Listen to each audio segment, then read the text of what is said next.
Revelation 2813, from the 16th of July 1943. Importance of establishing the connection with God, while still on earth. It is up to the human being's will to establish the connection with God or not.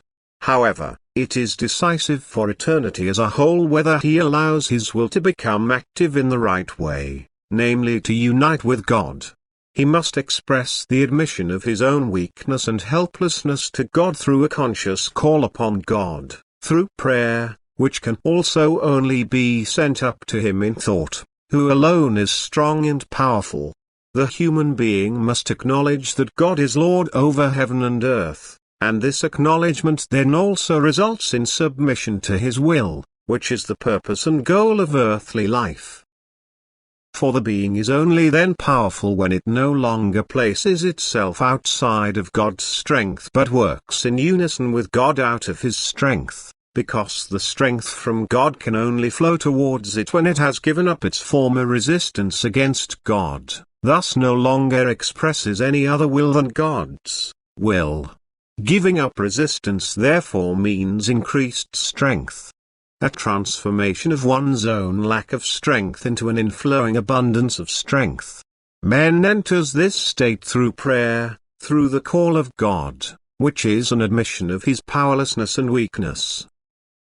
This moment is the actual turning point of his life, when he consciously turns to God. And this moment must absolutely occur in earthly life if his fate is to be decided favorably for eternity. For it is the state of realization which, although it only begins with this moment and is therefore still of the smallest extent, inevitably leads to increased knowledge because the spell is broken which has caused the night of the spirit.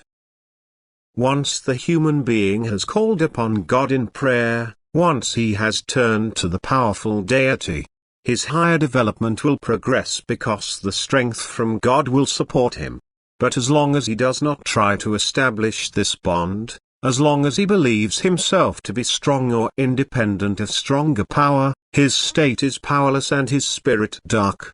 If he enters eternity in such a state, his struggle for realization is incredibly difficult, that is, he does not strive for it because there is nothing for him which seems worth striving for. And this state is dreadful because it can last for eternities and the opportunity to consciously turn to God is even less recognized and utilized in the beyond than on earth. In earthly life hardship and suffering often drive the human being to ask for help because the life force in him becomes active and impels him to strive for some kind of change in his state. In the beyond, on the other hand, the soul is completely apathetic as soon as it is powerless, that it does nothing for its own redemption, that it therefore remains inactive, but its will is not forced in the beyond either. If the human being still called upon the eternal deity in earthly life shortly before his death, the knowledge of him will also remain with him in the beyond, he will continue to think and deduce, he will pick up where he left off in earthly life. For once faith in a powerful God has awakened in him, he will never let it go but turn to him in every spiritual adversity. He will recognize his own inadequate state and also know that he has not made full use of earthly life. Through God's call he has already become a recipient of strength, and his soul feels this flow of strength as increased desire for God, even if it is not yet worthy of his nearness. For this is the expression of divine strength, that it inevitably leads towards him from whom it originated, that the flow of strength from God thus desires to return there and likewise urges the soul towards him. And this desire for God is also the surest guarantee for spiritual higher development in the beyond. On earth the human being often falls back into the old life, into the old way of thinking, as soon as he has left the great adversity which prompted him to pray. In the beyond, however, the desire for God's help remains because the soul feels its lack of strength. It was not always granted the help on earth which it had requested in prayer, and yet the soul felt God's love when it passed away and now constantly longs for this love, even if it has not attained the degree of maturity to be able to enjoy the beatitude of God's vision in the spiritual kingdom.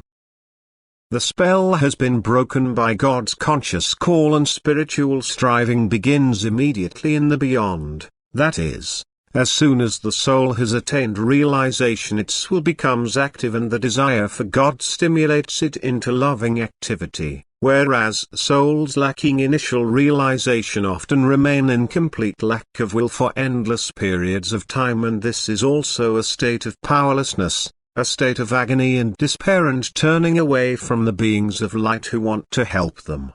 The beings of light can likewise help the former, and the souls will not close themselves off to their ideas and thus progress in their development.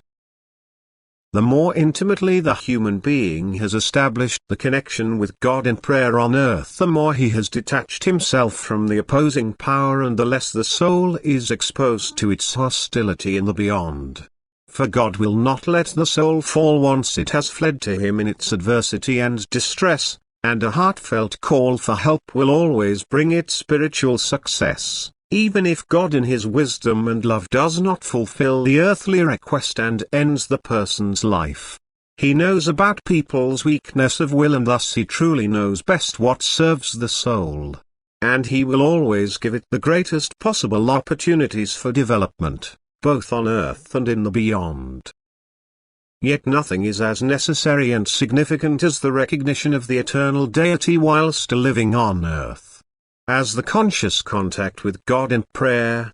For then the human being recognizes a powerful and mighty being above himself and confesses his weakness and helplessness. And then God takes hold of him and inevitably helps him upwards. Amen.